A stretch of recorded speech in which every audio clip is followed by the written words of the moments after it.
Okay, we had a couple calls first thing this morning. The first one was a potential buyer in LA. I had someone reach out who is interested in buying, so we started talking, but we're gonna talk a little more. And then I had a call with a brand that I'm working with pretty soon that I'm actually going to Vegas with. It's around the same time, it's the same time as CES actually, which is cool. But let's go give Momo a quick little walk.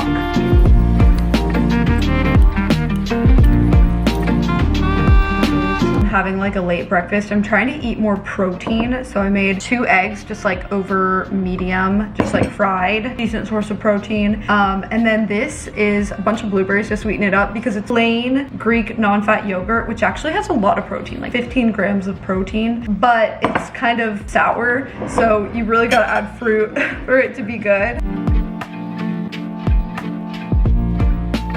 I'm doing more real estate stuff today than YouTube stuff because I've had a lot of people actually reach out, and I'm going to edit a vlog now and plan out what I want to film tomorrow because I'm going on a very short to little brand trip with Hummer. They have an EV, I think I mentioned already, I don't know. But I think I need to plan out the video. Momo, hi. Come here. Come right here. I think almost 5, so I'm getting a workout in just at the gym today. Me and Lauren are gonna hang out, and I don't know, I feel like I need more like actual social time than tennis. So we'll do a quick workout.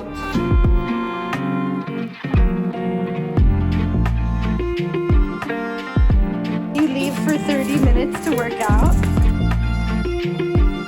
Is 9 a.m. now. I've spent the last couple of hours researching about the Hummer and planning stuff out of what I want to film. I think I do want to just make a main channel video because it's such an interesting vehicle. Not sponsored, like they're letting us use them for free obviously, but they're not paying anybody, so at least that I know of. I guess maybe someone's getting paid, but I'm not. It actually has a mode where it turns into a convertible. I'm like, all right, I'm bringing my drone, we need to get a shot of that.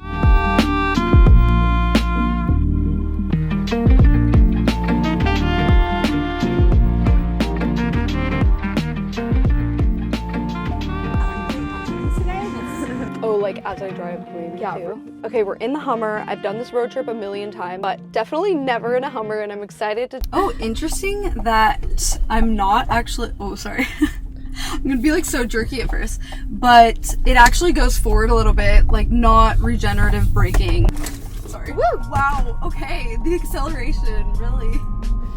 So for this Hummer trip, they had us all meet in downtown LA, and then Kim and I, if you guys don't know, this is Kim Java. She's really a big EV YouTuber, but we shared a Hummer over to Palm Springs. It was really nice because she had these almost like reality show style cameras that we could use. And then we got more footage on my camera too.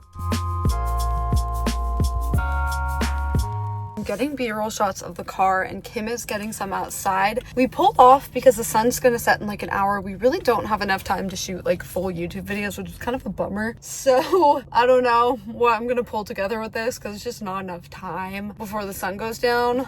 But this area we pulled over, it actually looked so cool. It was like some windmills, just like desert scape. I'm glad that we stopped here, and then we headed over to the hotel. Okay, just got to my room. We were shooting a bunch, Kim and I were, and this room is so cool. I'm at the La Horizon Hotel, and I've heard really great things about this hotel, and it lives up to it. And check this out. They gave me dates, because this is like a thing in Palm Springs. They're actually so heavy. So how fun is that? And this little card. And then this looks like pool towels. Ooh, a robe. Oh my God, a blanket. How soft. That's so nice. But the coolest part is the bathroom, because check out how it's like this window to outside. So it doesn't look that cool right now, but in the morning I'll show you guys. It's gonna look really cool then. But we're going to dinner. It's actually in thermal. So yeah, let's head on over.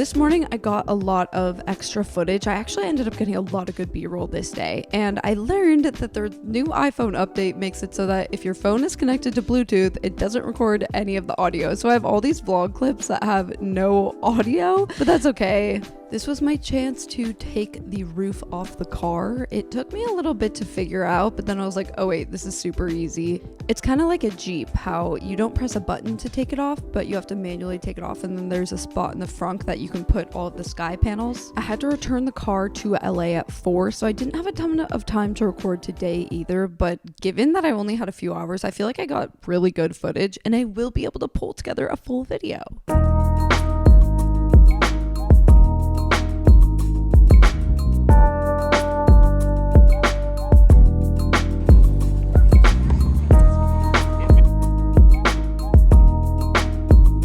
Jumping in here at the end to talk about influencer trips and the truth about them, if they're worth it for the brand side and the creator side. I think this would be interesting because I see so many brands still do influencer trips, and I feel like there are some things that are outdated about them. Number one, and also just the truth about them. I've gone on a lot of different influencer brand trips over the years. Not as many in recent years. It was more before COVID, before TikTok blew up. I got invited on more of them. But here's the truth about these influencer trips that I think will shock people. One, sometimes people get paid to go on them. Isn't that crazy? I've gone on some in the past where I was literally paid to post on the trip. So if someone is being paid to go on the trip, they actually have obligations they have to post. Now with this Hummer trip, I don't think anyone had obligations like that. It was just a free trip, one night, very quick. And no one had any obligation to post, I don't think. I mean, maybe it's possible. There were some people on the trip who I was like, I don't know if they would do this for free, TBH. I feel like they might be getting paid, but I don't know because I didn't.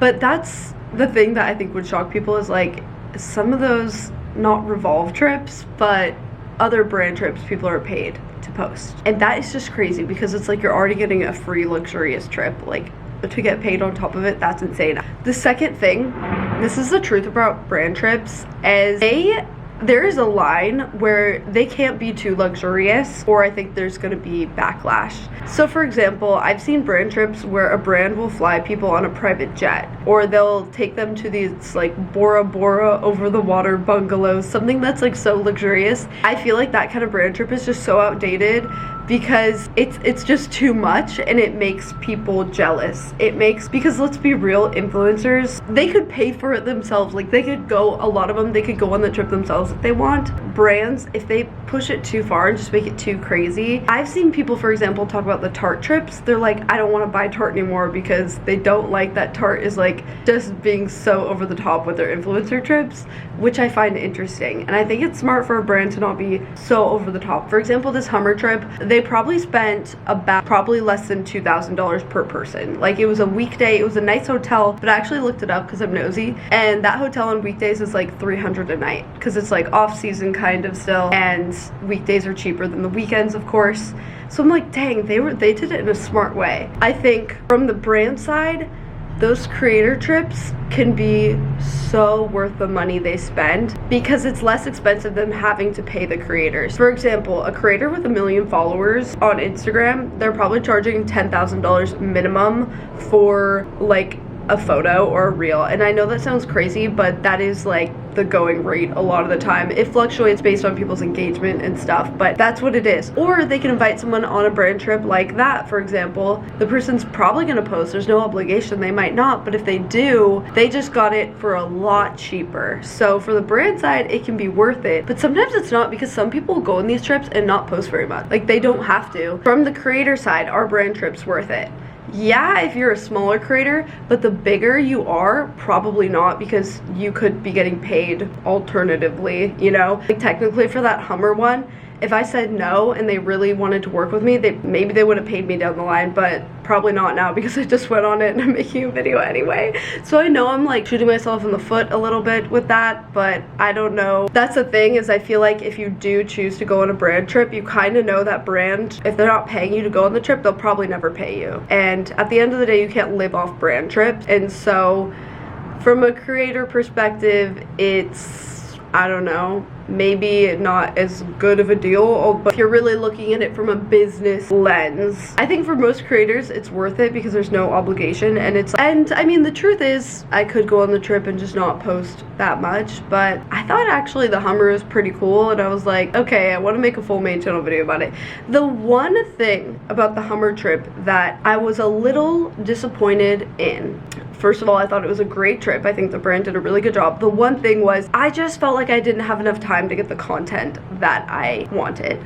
I feel like I needed for a car video for my main channel, I usually do it over 2 days. That's the only thing, is like I just needed more time to get the footage. Other than that, it was amazing. It was so fun and I had a great time. But I don't think the content or video is going to turn out as good as it would because I just felt so rushed. Like I was like, oh my god, the sun is setting, but the video seems pretty good despite that. So, you know, it might be fine. It might be fine either way. I'm like doing my hair at the same time. You're on a Zoom call and they're calling on people, but I still just want to do stuff. I'm like cleaning at the same time. So in California, you have to do this code of ethics, like orientation thing where they go over all this stuff, basically examples, whatever, in an hour and 20 minutes long. They said it was gonna be 2 hours, so I'm glad. I was like trying to clean and do random stuff at the same time, but they will like call on you to be like, how do you interpret that? And so, you know, I was still like paying attention because they called on me a couple times, but it worked out. Okay, so let's try and edit some of the Hummer stuff, and then I'm going to I had someone reach out about potentially listing a property that's really unique and maybe making a video about it. But the footage I got of the Hummer is pretty cool. Like I love the roof off, it's so cool. Okay, so we're going to check out this place. It's actually a duplex, but they're currently renting it out as co-living units.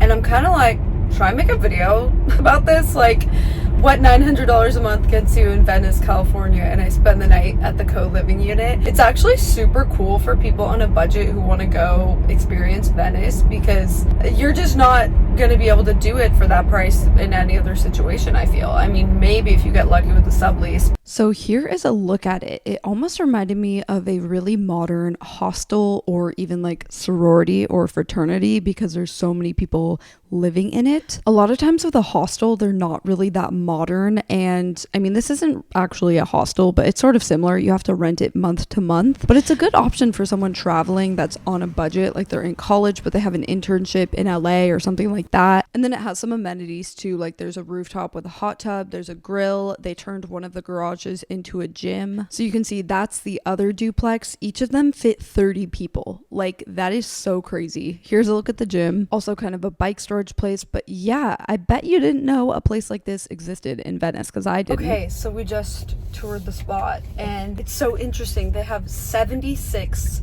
full-size bunk beds, so they're not twin beds like a lot of the capsule hotels that you see in Japan.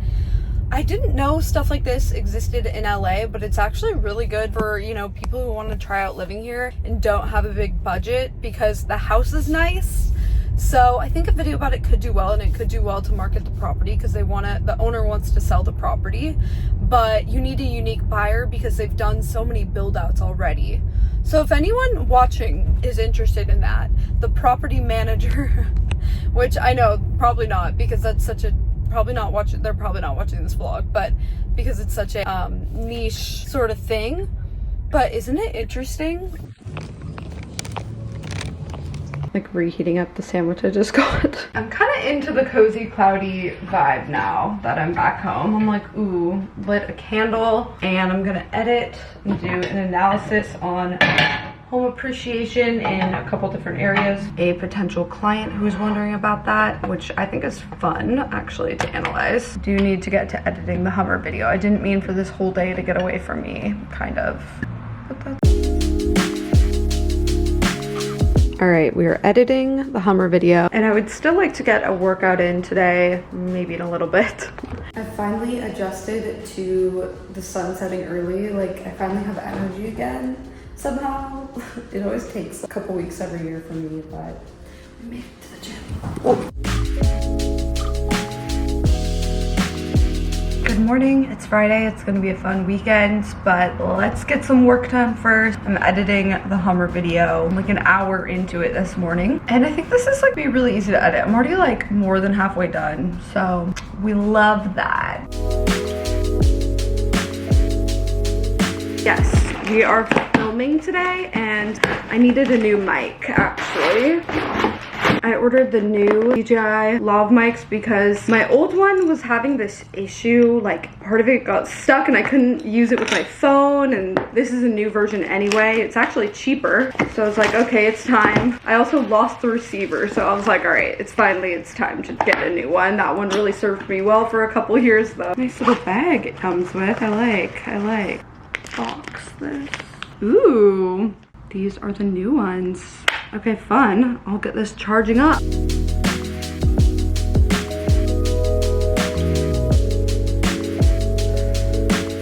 Okay, we're getting ready to film. I've been loving this gray sweater that I got from Saison. I'll link it if anyone is interested. It's like great for winter, super warm and cozy, and yeah, I'm just a fan. So we are going to film today with another real estate agent that has a TIC listing. These are super interesting. It's sort of like a condo. Basically, TIC stands for tenancy in common. So in a condo, everyone owns their separate units, right? You have your own APN number. They're completely separate, 100% ownership. But with a TIC, a tenancy in common, multiple people own one multifamily unit. So it can be, in this case we're filming today, 3 people own this triplex thing. That's really nice. It's new construction, and I saw it. I was interested in it. I was like, wait, I kind of want to buy that or a unit in it because it's really nice. You guys will see. I'll show you. But TICs are kind of newer to Southern California. They're more common in San Francisco, and people are kind of nervous about them because, you know, it's like not mainstream, and there are some things that could potentially go wrong. Okay, so the benefit of TICs is basically they're less expensive than condos. They're usually 10 to 20% less expensive, so you can get a nicer unit for less money. Like, that's amazing. And it looks like they still appreciate about as well as condos too, which is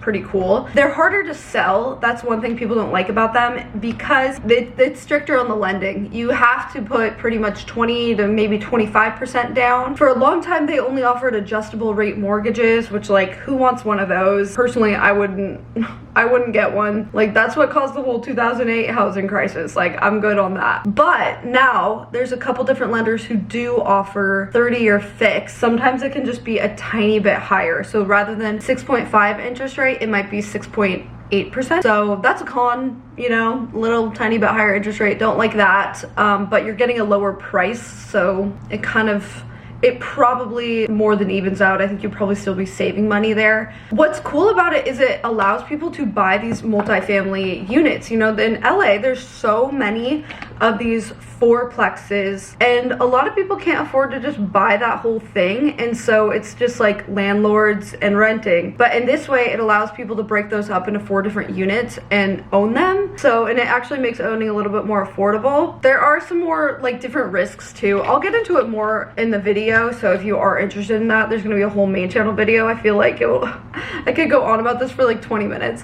but basically I think they're cool, and I think that you know, there needs to be more information out there if someone's gonna buy one, and I haven't seen someone do it in a cool, like, visual way. OOTD to go shoot, featuring all my laundry that I need to fold when I get back.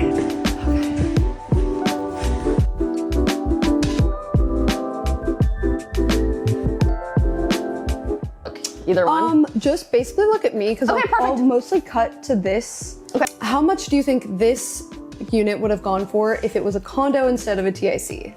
The one that's $1 million, it's like, okay, yeah. 1.2 probably. Yeah, I think that's really accurate, actually. Yeah. So we can address some of the things that people are like nervous about, I guess. That's great. When you buy a TIC, you're buying a property with, in this case, 2 other people. Yeah. What happens if someone defaults on their mortgage or doesn't pay their property taxes? Sure. I'm in the other unit now, and I'm gonna do a walkthrough. I just shot an interview with the listing agent of this unit. You can ask her all the questions people typically wonder. So that went well, and honestly, I love these units. I'm like kind of kicking myself for not touring them earlier because I could have bought one, but that's okay. Gimbal. And it's nice that I'm really in no rush. I can take my time shooting this one.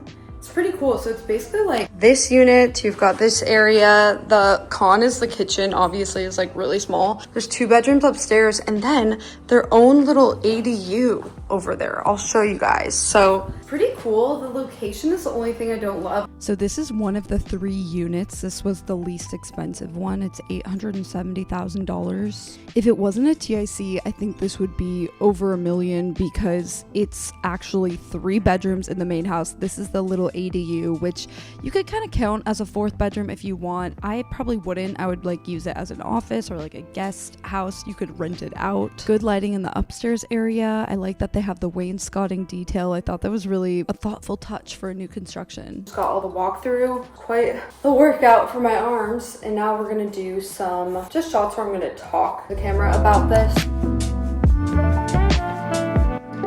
Okay, this is the 3rd unit in the building. It's 2 stories, 3. Okay, this is the 3rd unit. This one just sold for $870,000. Just finished filming in here. We gotta get some drone shots though, and then grab food and have a little bit of computer work I need to do. I need to like send a concept to a brand.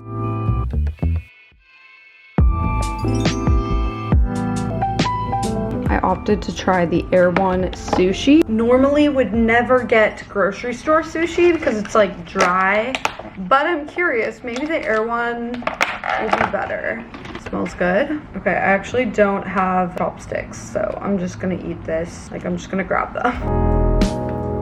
It's pretty good. I mean, it's still grocery store sushi, so it's like, you can just tell the rice isn't like freshly just made, but it's pretty good. You know, I probably could have gotten something better because like something more fresh. Here's the rest of my Air One and Trader Joe's haul. Flourless chocolate cake for my friend Brittany's birthday. We're gonna meet up before going to this like holiday bar and going to our other friend like housewarming / holiday party because she just bought a house. So I got for her this champagne. Who doesn't love champagne, you know? Bree's birthday tomorrow, we got this red wine because she likes red wine. And then for Lauren's party tomorrow, we got 2 bottles of champagne because, you know, you open one and then everybody wants some and it's gone in 2 seconds because there's gonna be a ton of people there. So we are ready. Fun, I'm so excited for these little holiday stuff this weekend. 3:30 p.m. Where the heck did the day go? I'm finally sitting down to do some more computer work. Shooting took a while, but I got some great stuff. Frozen peaches, guys, are a really good little snack if you want something sweet,